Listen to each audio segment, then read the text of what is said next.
Hello, ladies and gentlemen. Welcome to part 2 of Unit 5, the Jeffersonian Republic. Again, the date range for this unit is 1800 to 1816, and here we go.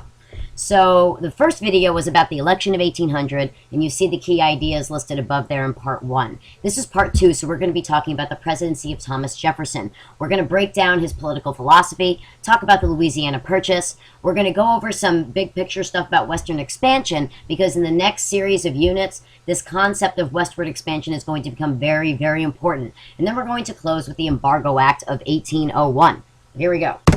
So, Jefferson philosophy. Big concept was he wanted to decentralize the government, he cut costs, he reduced the bureaucracy, and he eliminated taxes. Because, of course, he was a Democratic Republican, and they were all about limited central government. They wanted a small amount of power to the central government. They wanted the states to have autonomy.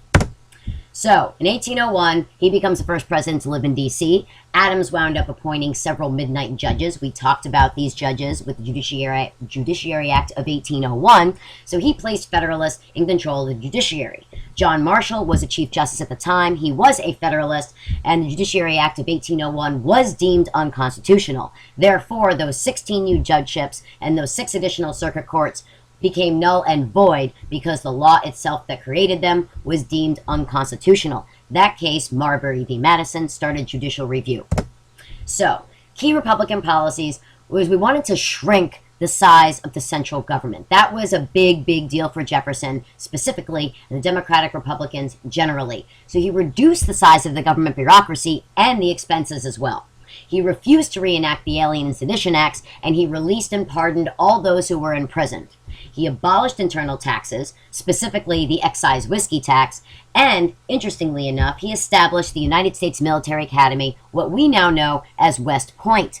Even though Jefferson reduced the standing military by 50%, roughly, he actually felt it was important that we have trained officers that were ready to take point in case we went to war. He did not believe the government should have an extensive standing army, but he did want trained officers ready to go if we needed them. So, he reduced the size of the military, like I just said, repealed the Judiciary Act of 1801, and removed a lot of the midnight appointees. He did make Western land cheaper for small farmers, which, of course, his constituents were farmers, so they loved that, and he massively reduced the national debt, which was pretty good for the economy. Political parties are born. Just to give you a brief overview, I talk about this more in other lessons, but just to give you big picture. The French Revolution and other European wars massively divided the United States. Remember, we had the Federalists who were pro-British, Democratic Republicans with Jefferson who were pro-French, because of course the French helped us beat the British in the Revolutionary War. This separated the United States along ideological lines. Okay, Hamilton, representing the Federalists, was pro-British, Jefferson was pro-French. They fought over economic policies when they both served in President Washington's cabinet, and they both ended up resigning. But the party system stems from these differences, these key differences over how involved the federal government should be in the economy. And of course, this goes all the way back to the central ideas of the Democratic Republicans. They felt there should be limited central government, and the Federalists who felt that we should have a strong central government. So it's very important that you go back and review the key differences between those two parties. Very important. So, Jefferson had a very strict interpretation of the Constitution. That means he took it word for word. Whatever is in the Constitution is what we go by. If it's not in there, if it's not specifically assigned to the federal government, they can't do it. It's left to the states or to the people. He wanted small government, less taxes. He was all about farming. He wanted us to stay an agricultural society. He sided with the French, and he wanted a presidency with no trappings. That means he didn't want the presidency to turn into this elected king type of idea where we practically bow down, oh, the president, what a big deal. No, he wanted the president to not take center stage in the central government. He wanted Congress, the people's branch, to really be the movers and shakers in the central government. Now let's move into Louisiana Purchase. This, quite possibly, is the most important thing that Jefferson did. This took place in 1803. France had secretly acquired this massive territory in 1800. Napoleon was in the middle of fighting tons of wars. He was a ruler of France at the time. If you want to learn more about Napoleon, go check out a European history video. It's a fascinating story. You should check it out. But anyway, he was broke. He needed money to pay for all this war that he was engaging in. So he was willing to sell. Okay, there was a mission sent to buy the New Orleans territory, and we bought the whole territory for $15 million. That is ridiculous when you think about where property values are now. I mean, come on, the whole territory for $15 million. You're about to see maps of just how big that territory is. But here's a slight problem. Jefferson is a strict constitutionalist, but purchasing land isn't mentioned in the Constitution, so what do? Well, he did struggle with the constitutionality of the purchase because it's not specifically mentioned, and he had his strict interpretation. He had to reverse it, and he purchased it without Congress's approval, and he claimed that it was part of the president's treaty-making powers. But Congress went along because they also saw how advantageous this was, not only as a buffer between other European countries, but just for the ability for us to expand our territory and for increased opportunities for our citizens. They saw potential for this territory as a northwest passage to the Pacific so we could expand our ability to trade. And we saw it as the potential to be less tangled in European affairs. It also doubled the size of the United States. This is very important. So here you see a map. You see that big swath in the middle, Louisiana Purchase, and that's in the middle. And if you look on the right-hand side, you see what was then the territory of the United States. That's about this. They're about the same size, so you see the doubling of territory. Here's another map to give you a sense, and this is a little bit more specific. You see the Ohio territory, you see the Indiana territory, Michigan, Illinois, Mississippi. So there's a little bit more distinction there. The Oregon country was disputed between us and Great Britain, and then you see Spain still has the majority of the American Southwest. And here's a nice breakdown of the political map that shows you exactly where some other things are. Because at this point, Britain still controls Canada. Canada would not win its independence for quite some time. And then you see what is known as New Spain at the time in 1821, which isn't that far off from what we're talking about. That will become Mexico, and Mexico will win their independence. We end up with Florida, my current home state, and that was ceded to the U.S. by Spain in 1819. So this just gives you a nice big picture visual of what North America looked like at this time period. Here's another breakdown of a map. This is population density, so you get a sense of how many people were in which area, so you see where the strong concentrated population centers are. This is quite useful, and it also shows you the map of Lewis and Clark, their routes, which I will talk about in just a couple of seconds. Speaking of Lewis and Clark, big deal. So now we have this crazy great new territory. We doubled it. We doubled the size of our country. Now what? We have to figure out, what's out there. Can we settle there? What kind of weather is there? What kind of plants? What kind of animals? What native tribes are there? We have to determine all of this information. So Jefferson commissions these two gentlemen, Lewis and Clark, to lead this corps of discovery to discover what resources were available in the Louisiana territory that we just purchased. So their key task was to map it. We needed to know what was there, right? This guy, Meriwether Lewis and William Clark, they kept extremely detailed journals, and we learned tons of stuff about this territory. We also enhanced our knowledge of science, our knowledge of ecosystems. So it was very, very influential, not just politically for the United States, but also academically, scientifically. We learned a great deal of information.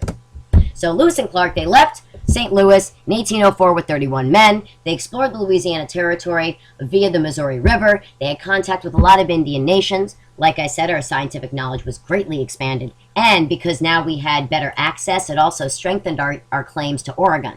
Maps and geographic knowledge were vastly expanded. So you see Lewis on the left and Clark on the right. Lovely gentlemen. So they actually could not do this by themselves. They needed help. So they hired Sacagawea, among others. She was the wife of a French-Canadian fur trader, and she was hired as a guide and interpreter so that Lewis and Clark could properly navigate their trek westward. She showed the explorers where to fish, where to hunt, and how to find wild vegetables, and she also helped facilitate trade with the American Indians. This was very useful for Lewis and Clark. They would not have been able to complete their mission without her. So she was very, very influential. So, westward movement. A couple of things I want you to keep in mind. Migrations are processes. They take time. It's not simply something you can just put on a note card and here's a simple definition and that's it.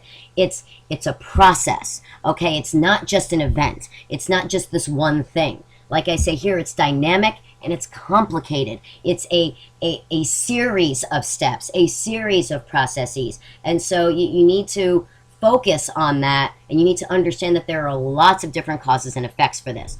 Questions about a migration almost always involve use of reasoning skills, not specific knowledge of facts. This is not memorize, regurgitate, and repeat. Okay, it's not shampoo directions. You really have to pause and think about it. So, why did people move? Well, there was oppression of major massive landowners, and people wanted the freedom to choose where and what to plant. They also wanted the option to have their own land because there was a shortness of it.